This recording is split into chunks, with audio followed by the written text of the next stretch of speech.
Namo tassa bhagavato arahato samma sambuddhassa. Namo tassa bhagavato arahato samma sambuddhassa. Namo tassa bhagavato arahato samma sambuddhassa.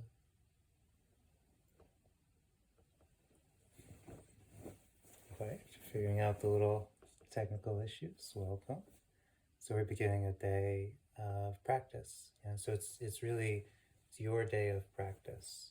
And the benefits of just setting aside a day, can't be overstated. And to just put everything else down. And today the theme that we kind of decided on was Vipassana.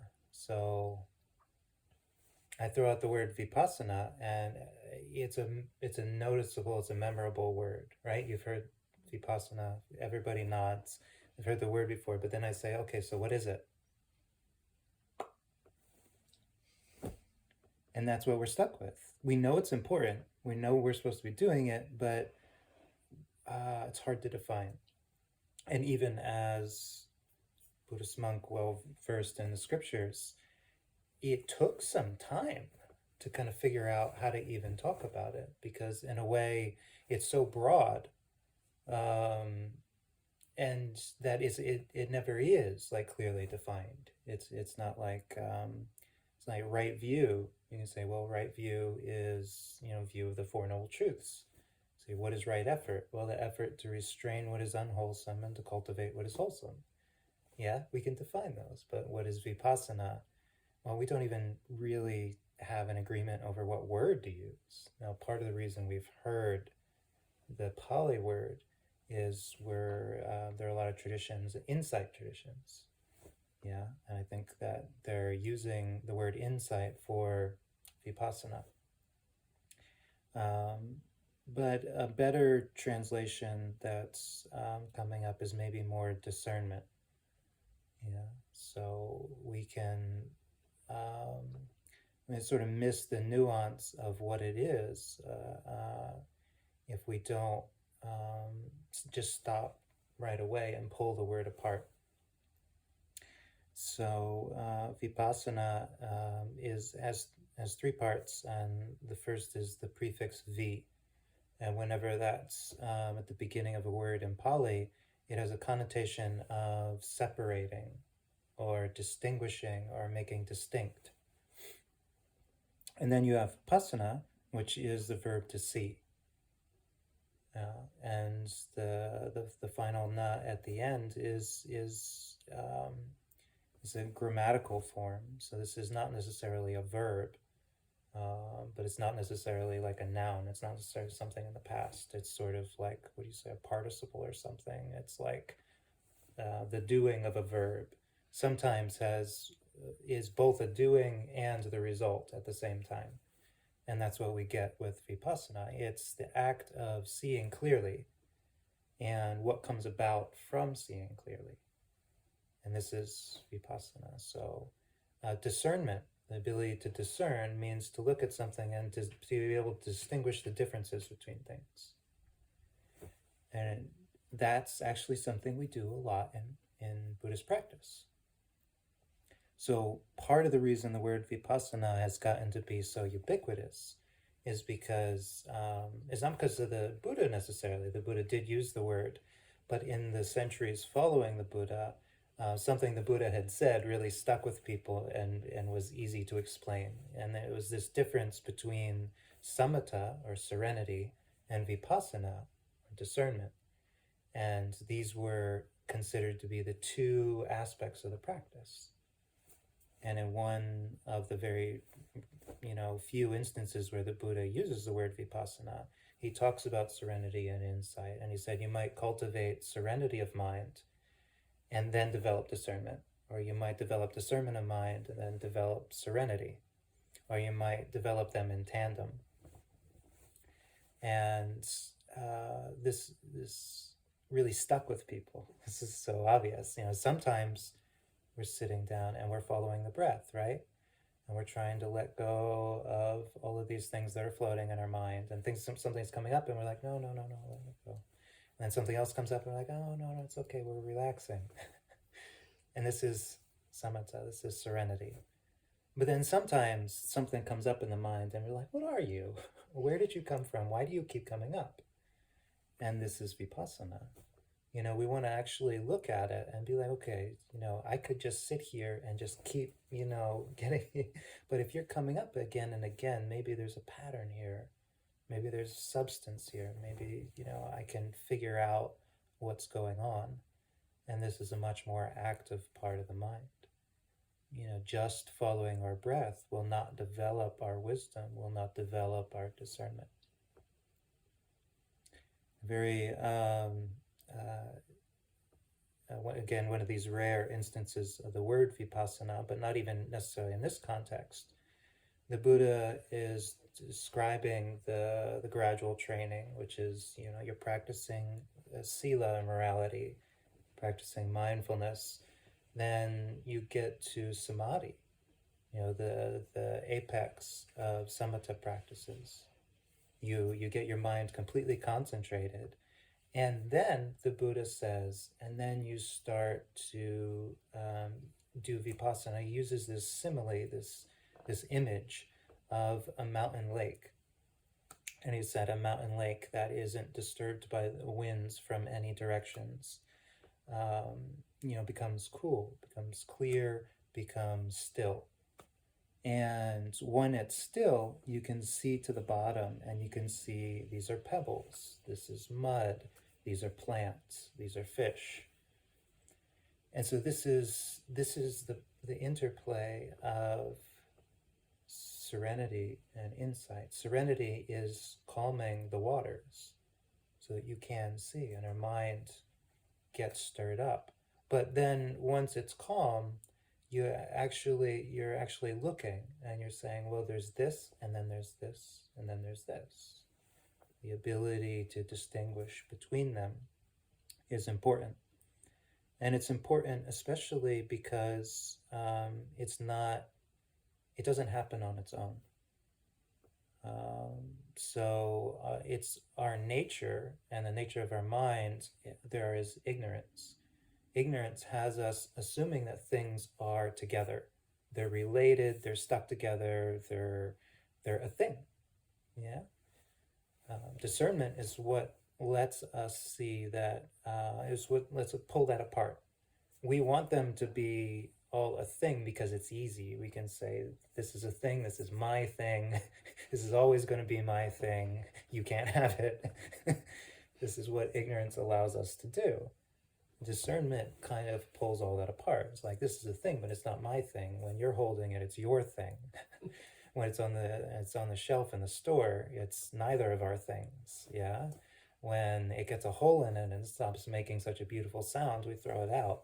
And it's not even a thing anymore. It's just metal, right? Discernment allows us to peek into the nature of something and tease out all of these assumptions. Yeah. To get down to seeing it clearly. And it's like there is metal, there is function, there is association, there is feeling. All of these things jammed together, we just get attached to it. But you pull them apart, there's not much to get attached to. So the Buddha said serenity is for developing the citta, or the heart. And we develop the heart for letting go of craving. Yeah. So this craving is what stirs up the waters. It has us always moving, always seeking, always feeling incomplete. We develop our heart with serenity, with letting go, with wholesome mind states, like metta, or developing the joy of renunciation, so that our heart becomes full, and then we don't need things, we don't seek things, we don't cling to things, and the water becomes still, becomes pure. We develop vipassana to develop discernment, the ability to see the difference between things, and then that helps us fight ignorance. And as a counterpoint to serenity and insight, craving and ignorance are our two obstacles. They are the whole reason we suffer. We, unfortunately, if you say, well, what, maybe I can do just one thing that'll let me deal with craving and ignorance at the same time. And unfortunately, that one thing is the Noble Eightfold Path. It is developing serenity and insight and, together. So that's what we do in practice, right? This is everything that we're doing in practice is developing this serenity and insight. Nevertheless, it's nice to actually just take a look at it from time to time and be like, do I know what I'm doing, and do I know the effect of what I'm doing? And so there's a lot of ways to actually just get in there and cultivate Vipassana, cultivate the ability to see clearly. And that's something we can kind of look at today as an objective thing. Like, obviously we've been doing it the whole time, but again, if somebody asks us, Vipassana, that's a weird word. What is that? We don't necessarily know, right? Because we've never stopped and been like, how is seeing clearly different from relaxing, calming the mind? They are different. So a lot of different ways to describe it, but maybe the one way that the Buddha helps separate things is a structure on the sense bases. So maybe everybody can like take a thing, yeah, and yeah, anything you want. Okay. So the Buddha said there are these 5 sense bases, and then there's the mind as the 6th. So we've all got a thing, right? And the Buddha also points out that if you pay attention, that each sense base is distinct and has its own sense organ, its own medium, light for visual forms, and space for sound, air carries particles for smell, this sort of thing.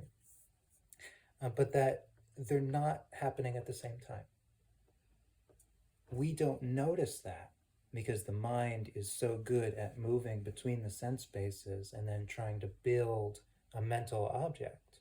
We don't realize that what we see is not what we hear. What we hear is not what we feel. Yeah? That these are happening right next to each other, but they are not the same thing.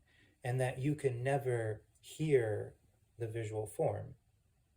You're hearing the sound, but that's existing independent.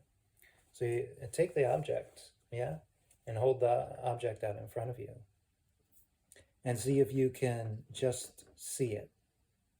And just look at the object. And so you've got shape and you've got color. And now can you feel how the mind tries to do other things with this? You see it, but the mind is trying to figure out what it's made of. Maybe it's trying to figure out what it sounds like. It's contemplating how heavy it is. Maybe, probably based on our objects, nobody has I wonder how that tastes. But if you think, I wonder how that tastes, you've had a toothpick in your mouth, so you know what wood tastes like. It's for some reason I know what metal tastes like, so I can imagine what the bell tastes like. But then that has nothing to do with the sight, right? So what is the sight? And now, if you've ever been, you ever seen, maybe the bakers are getting into this now, where they try to take a normal object and they make a cake out of it, and they try to fool people, right? I don't know if you've seen any of these, or they just make a cake in the shape of a cell phone, and they're like, is this a cell phone or is it a cake? And you guess, and then, if it's a cake, they cut into it, and they're like, haha, we fooled you. So you can see it, but you don't necessarily know what it's made of, right? Can you imagine that it's made of something other than what you think it's made of? Could it be, if it's plastic, can it be made of metal? This metal could have been made of paper. This paper could have been made of cloth.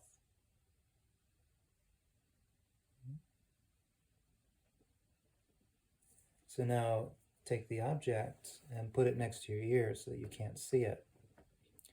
And just, if it helps, close your eyes. And just give it a little tap. And listen to just the sound.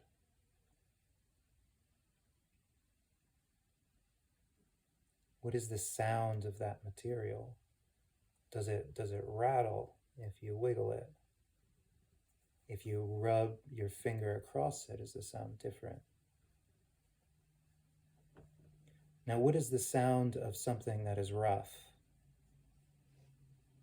And what is the sound of something that is smooth? The sound of something hard versus the sound of something soft.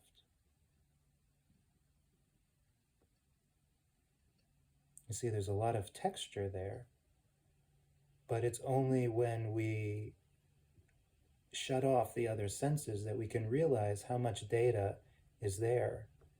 There's an entire world in the sphere of sound. We get a lot of data that helps us orient ourselves from sound. But the mind plays a magic trick. Yeah, it takes the visual sight and it takes the auditory sound and it starts playing them off of each other. And it says, this is this object, this is a coaster, this is a timer, this is a mallet, this is a bell. When we use discernment, we can stop and say, wait, no, sound is just sound. Sight is just sight. And now neither look at it nor listen to it and just feel it. Yeah? Just have it in your hand.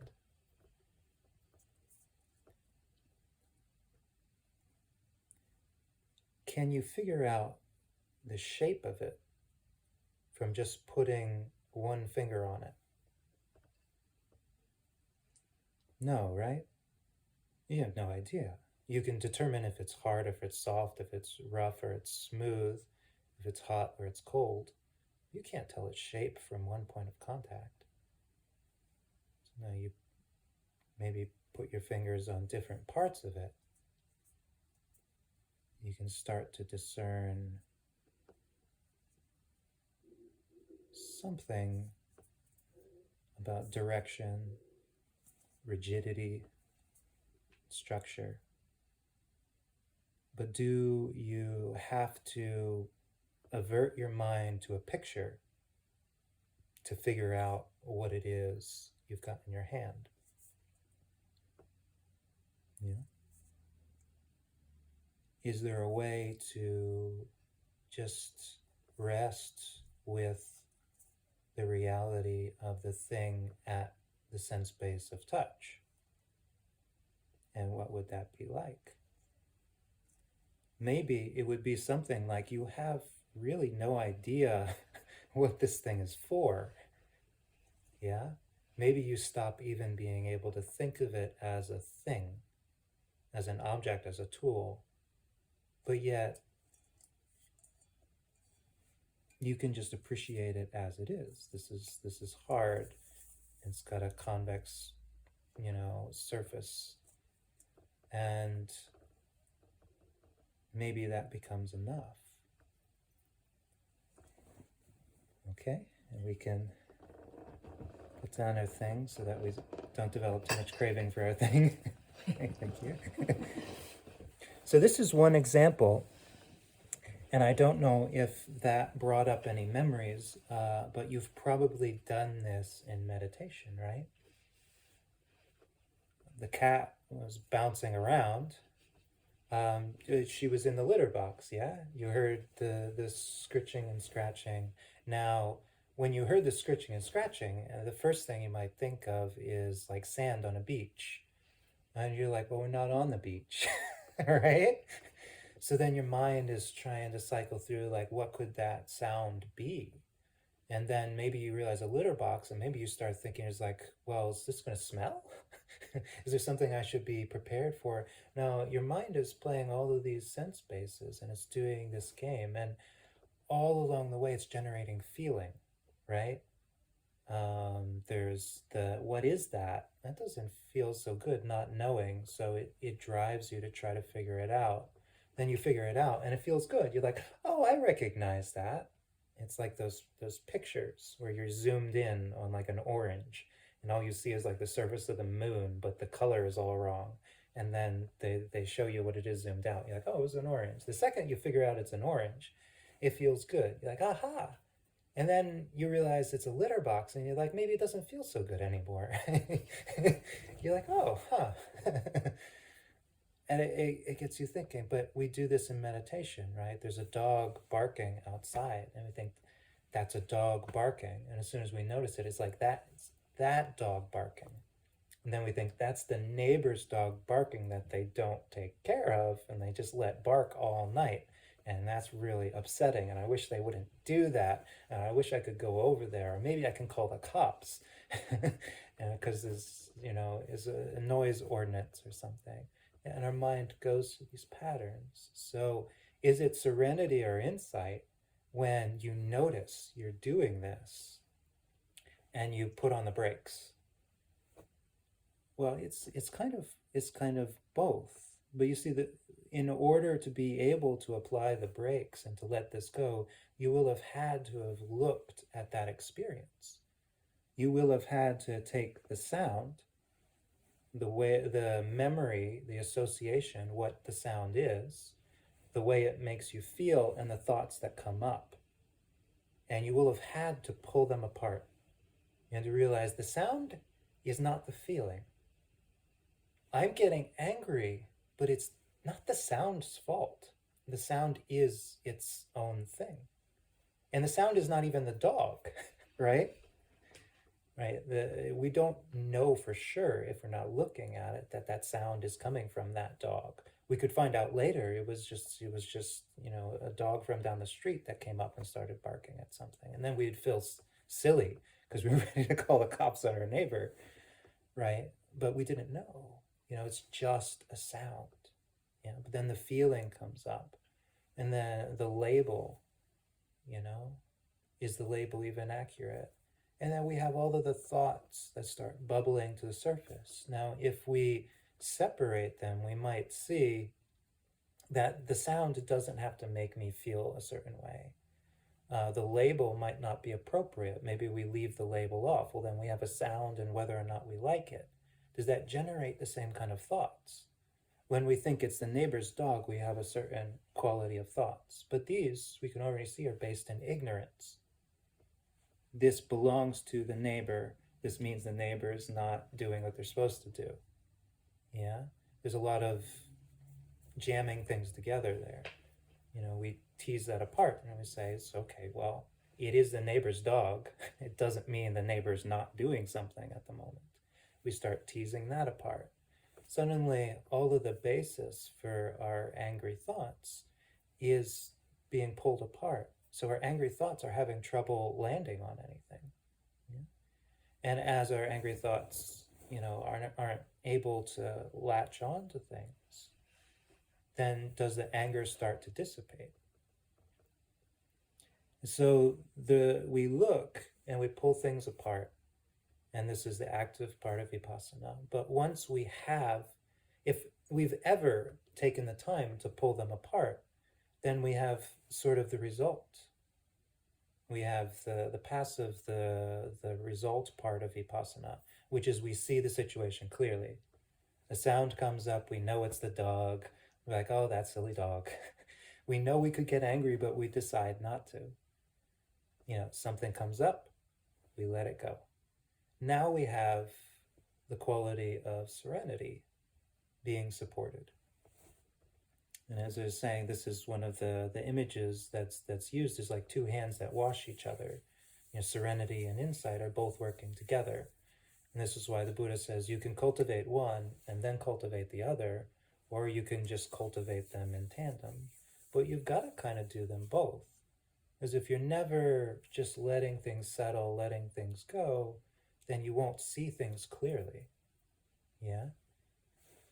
Yeah, it's probably pretty hard to, see the bell clearly if somebody's just banging it and waving it in your face and saying, "Whose bell is this? Whose bell is this?" It's you're already calling it a bell. You're already asking who it belongs to. It's like, Jim's car. The brake gives out and it starts to roll down the hill. In a moment of intense, activity, you might not be able to say that car doesn't belong to anybody. It's just made of the four elements as it rolls down the hill. It might be pretty hard to do that. So you need a little bit of serenity. But you get that serenity. You get the car stopped, and then it stopped in the neighbor's yard. You might be able to discern, okay, there's this thing in front of me that's happening, and there are these feelings that are coming up around it, and can I not suffer? What is the next step? What is the next step? And this is the whole function of the Eightfold Path. Yeah. Yes, you calm yourself, you see something clearly, and then you decide how you want to act. The counterpoint to this is you see something, you've got craving and ignorance, and you react. And that's what we don't want to do. We want to get over that, set that aside, and develop a way of living that's straightforward and intentional. So this is what Vipassana is. It's active, yeah? But it's an active state that is developing all of our capacity to be relaxed, to be calm, to be free of suffering. So those are two structures that I put out there that are, of the three, the most famous. We have the Cardinal Suttas, yeah? The Buddha had three main suttas. According to the lore, they're kind of like some of the first three major suttas. And one gives the Four Noble Truths. And one gives the five aggregates, which is you have form, you have feeling, you have perception or labels, you have sankharas, you have your thoughts and habits. And then you have the consciousness itself. Yeah, as another way to kind of separate things out. And then the third sutta, you have the sense bases. And these are based on the differences in the consciousnesses themselves. Well, you can say, well, you see something, but what you see is not what you hear. What you hear is not what you feel. And you can look how you are craving a taste that has you develop all of these associations that you really want to eat something, but the feeling of eating something is much different than the taste of the thing that you ate. The taste is gone in a moment, but the feeling lasts half the day. If you tease these out and you realize maybe I shouldn't develop so much craving for the taste if it's going to lead to me, feeling like I've overeaten all day. And likewise, if something's really healthy and would really nourish you, but tastes maybe not so great, you could probably get over that. And you'd be like, well, no, this is the right thing to eat. This is a good thing to eat today. I won't have any regrets if I eat that, even if it tastes a little funny. Yeah. So these three structures, you see, they're kind of based on the idea of separating, of distinguishing. Yeah. And so it's probably a different way of looking at what we're doing, but now we can put it into practice and see if that's not actually what you're doing, and just look at the effect it has on the mind.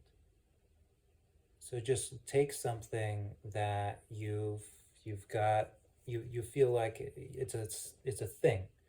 It's a thing, it's supposed to be impermanent, but it sure feels pretty permanent. Like, yeah, pretty hard to damage. This is going to be around a while.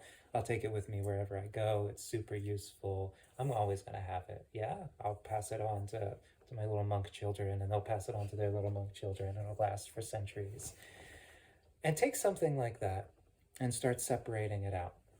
You take the sight, the sound, the texture, take where it came from, where it is now, where it might be going, pull the things apart, and then see if you can generate the same idea of substantialness, the same idea of this is a static thing. When it's pulled apart, is that easy or is it difficult? Is it more difficult to have ignorance? Is it more difficult to think it's a permanent, satisfying, possessible thing when it's all in pieces? Right? See if the craving has like less to land on. And if I were to say, like, this is just a bell, it's just made out of the 4 elements, just scatter the 4 elements, shred it up, scatter the 4 elements, and be like, see, when things are in pieces, there's no attachment at all. You'd be like, yeah, there's no attachment at all, but I don't see how I could use that in my daily life. I can't go around throwing everything I own into a chipper shredder, right? I don't encourage you to, because we just do it as a theoretical exercise. Yeah, you don't need to actually get rid of things or throw things out, or give up patterns, or give up labels. If we were to ask, like, well, what would I be without these things? We've missed the point. Yeah, we can very quickly see what we would be like without these things. We just have to do this exercise. That is how it would feel to not do this, to not jam things together and say it's all the same. And now it feels a little awkward, right? It's like, I'm not sure I could look at Laura and just see hair and skin and bones and clothes and habits and feelings, and I don't think I could see her like that. But the reality is, at some point you don't need to. But once you do know that all the pieces are separate, the craving and the ignorance don't land, but you can still start to relate to the thing. So this is, again, what we can investigate. Just take one thing, pull it apart, but then let it kind of gently come back together in your mind. And look at that. Is it easier now to relate to the thing when you've already examined its pieces? And you will begin to see, it's like, this doesn't make us less functional. This is not some weird esoteric thing.